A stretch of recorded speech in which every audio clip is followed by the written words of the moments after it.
I'm excited about this one. Hey, Joe here from Home Studio Corner. I want to show you one way to create hard-hitting transitions in your productions. And there's only 3 ingredients involved, one of which I'll give to you. The other 2 you can get yourself really easily. So here's how this works. What do I mean by transitions? I mean going from, let's say, a verse to a chorus.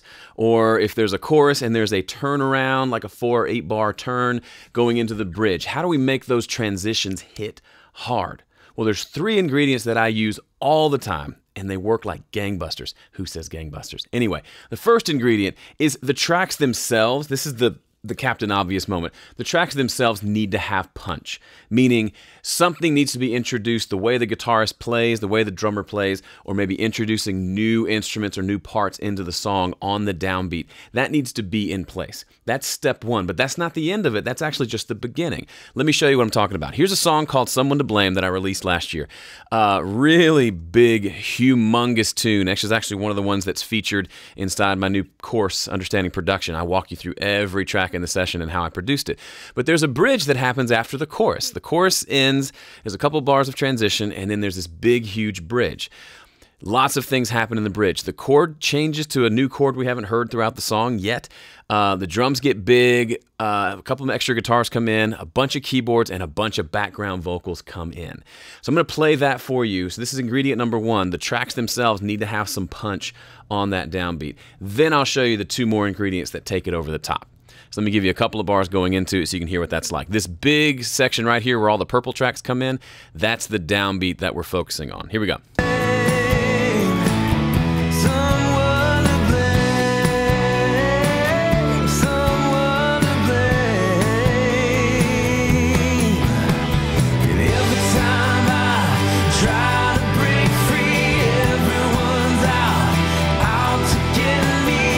So big parts, everybody's playing big, and then those huge background vocals, and then all the crazy like keyboard parts come in right on the downbeat.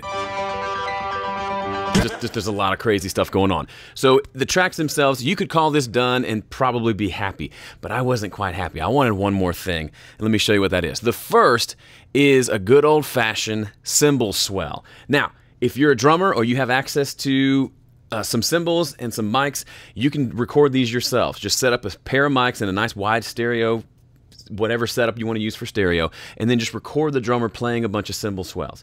Then you can use them over and over. Or I've got some you can have. Go to homestudiocorner.com/percussion. There's just a download link there of some cymbal swells from a percussion session I did at this point it's 12 years ago, where I saved those cymbal swells from that song, and I use them all the time. Here's one of them. If you're not familiar with a cymbal swell, it's exactly what it sounds like it would be. It sounds like this. So all you do is drag one into your session, line it up to where the loudest part is happening on the downbeat, and listen to how it takes your mix over the top. Now, it's still going to be subtle, but you'll hear this kind of whoosh come in like a wave, introducing the downbeat and then kind of carrying out over the course of that next bar. Here's what that sounds like. Did you hear it? This kind of whoosh comes in. I'll play it again.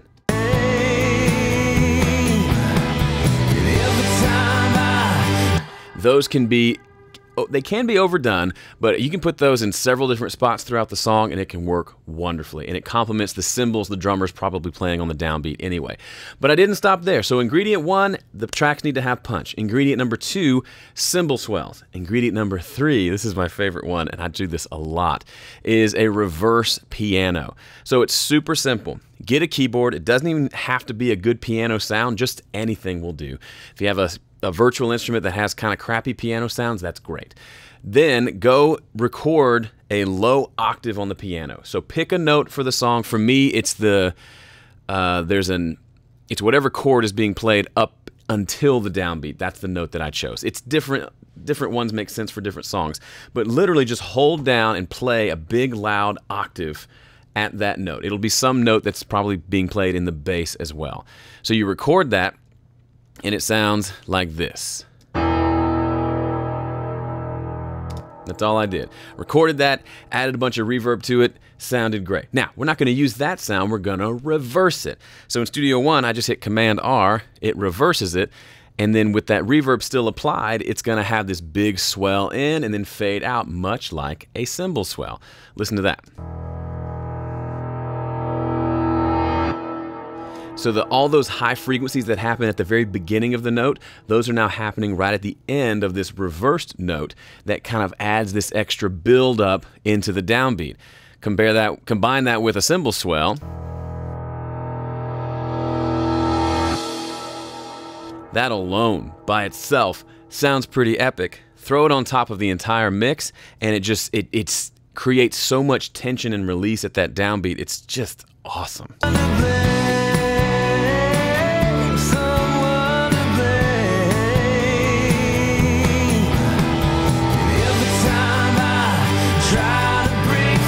Little subtle things like that can set you apart from everybody else, where you're adding these little things that people may not even say, hey bro, you great reverse piano part, but they're gonna say, man, that song is amazing. And it's little pieces like that added up over the course of an entire production that can make your song sound amazing and professional and like head turning.